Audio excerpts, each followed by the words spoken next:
ખેડૂત ભાઈઓ, આજે આપણે માર્કેટિંગ યાર્ડના ચોથા દિવસની સવારે જ્યારે ચર્ચા કરી રહ્યા છીએ ત્યારે વીતેલા 3 દિવસ અઠવાડિયા દરમિયાનના 3 દિવસમાં જીરાના ભાવને લઈને કેવો માહોલ રહ્યો અને વધઘટના જે સામાન્ય કારણો આપણને દેખાઈ રહ્યા હોય એની ચર્ચા આજે આપણે આ વિડીયોમાં કરીએ છીએ. મિત્રો, જીરું સોમવારે ચાલ્યું, ત્યારબાદ સ્થિર થયું અને ત્યારબાદ એટલે કે ગઈકાલે થોડુંક પાછું પડ્યું. આના જે કારણો છે એને આપણે સમજવાની કોશિશ કરવી છે. મિત્રો, તો આજે આ વિડીયોમાં આપ સૌ બન્યા રહેજો.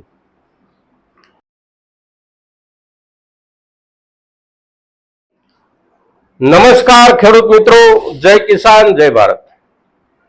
ખેડૂત ભાઈઓ, ચોમાસું આપણા ગુજરાતના મોટા ભાગના વિસ્તારોમાં શરૂ થઈ ચૂક્યું છે. જે વિસ્તારોમાં વાવણી લાયક વરસાદ થઈ ચૂક્યો છે એ વિસ્તારના ખેડૂતોને ખૂબ ખૂબ અભિનંદન.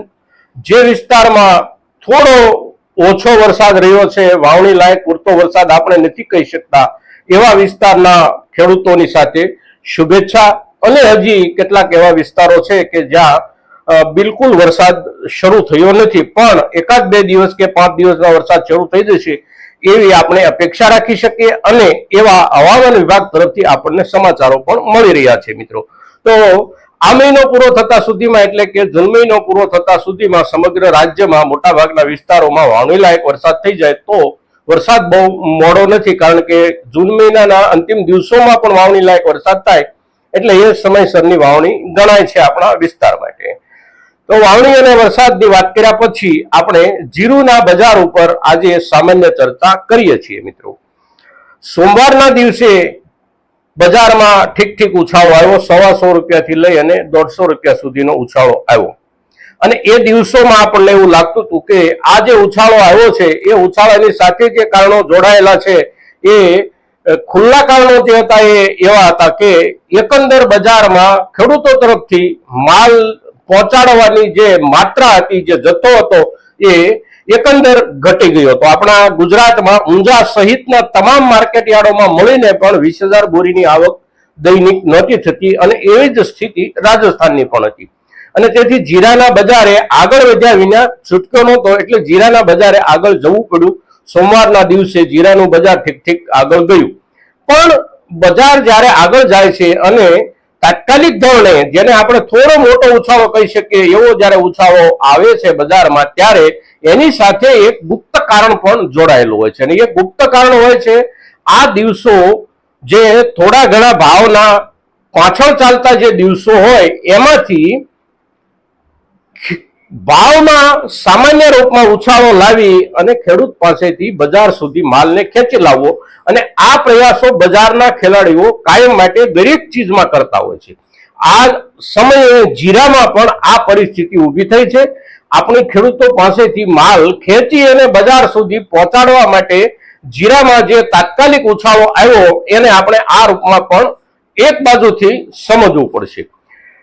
ભાવમાં વધારો આવ્યો, 100 રૂપિયા, 125 કે 150 રૂપિયા જેટલો વધારો આપણને જોવા મળ્યો અને એના કારણે બીજા દિવસથી માલની આવકોમાં વધારો થયો અને ત્રીજા દિવસે માલની આવકોમાં ખૂબ મોટો વધારો થયો, એટલે કે લગભગ 27,000 થી 28,000 બોરી જેટલો આવકનો આંકડો નોંધાયો આપણા ગુજરાતમાં. અને એટલે તરત જ માર્કેટ જે છે એ 60-70 રૂપિયા જેટલું નીચે આવી ગયું.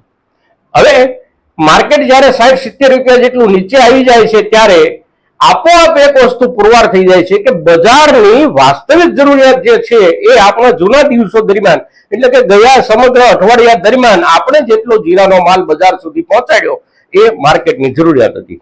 ત્યાર પછી ભાવનો ઉછાળો આવ્યો અને એના કારણે આપણો જે માલનો પ્રવાહ વધ્યો એ પ્રવાહ બજારની જરૂરિયાત કરતા વધારાનો હતો અને એટલે બજારે તરત જ આપણા ભાવમાં કાપ મૂકી દીધો છે. મિત્રો, હવે એ જોવાનું રહે છે કે આવતા દિવસોમાં એટલે કે આ અઠવાડિયાના 3 દિવસ હજી બાકી છે. આજનો દિવસ, આવતીકાલ અને ત્યાર પછીનો એક દિવસ, 3 દિવસ સુધી બજાર ચાલશે. હવે આ 3 દિવસ દરમિયાન ખેડૂતો તરીકે આપણે કેટલો માલ બજાર સુધી પહોંચાડીએ છીએ. બીજા ક્રમે ભાવમાં જે ઉછાળો આવ્યો એના કારણે જે વેપારીઓ પાસે જૂની ખરીદીનો માલ હતો એ વેપારીઓ પણ પોતાનો માલ બજારમાં વેચવા માટે મૂક્યો. વેપારીઓનો માલ સીધો યાર્ડમાં નથી આવતો. વેપારીઓનો માલ એમના ગોડાઉન પરથી જ બીજા વેપારીઓ ખરીદી અને ઉચકતા હોય છે. અગર તો એમની જવાબદારી સાથે જે તે ગોડાઉનમાં માલ પડી રહેતો હોય છે, એમની જરૂરિયાત પ્રમાણે ત્યાંથી એ લોકો માલ ઉઠાવતા હોય છે. આવા બજારમાં 2, 4 કે 5 વેપારીઓના જે કોઈ જૂથો હોય એમની વચ્ચે આવી સમજૂતીઓ હોય છે ને એ પ્રમાણે વેપારો થતા હોય છે. પણ આપણો જે માલ છે એ માલ જે ગયા અઠવાડિયા દરમિયાન બજાર સુધી જતો હતો એમાં જથ્થામાં જે મોટો વધારો આવ્યો એના કારણે ભાવ ઘટ્યા છે. બજારની જરૂરિયાત પ્રમાણે ગયું આખું અઠવાડિયું ચાલ્યું. આ અઠવાડિયામાં 150-150 રૂપિયાનો શરૂઆતના દિવસોમાં વધારો આવ્યો. હવેના દિવસોમાં આ જ પ્રમાણે બજાર ચાલશે એવું દેખાઈ રહ્યું છે. આ પ્રમાણે એટલે કે ભાવમાં આ પ્રમાણે ચાલશે એમ નહીં, જથ્થો આપણે કેટલો લઈ જઈએ છીએ એ પ્રમાણે ભાવમાં વધઘટ થતી રહેશે.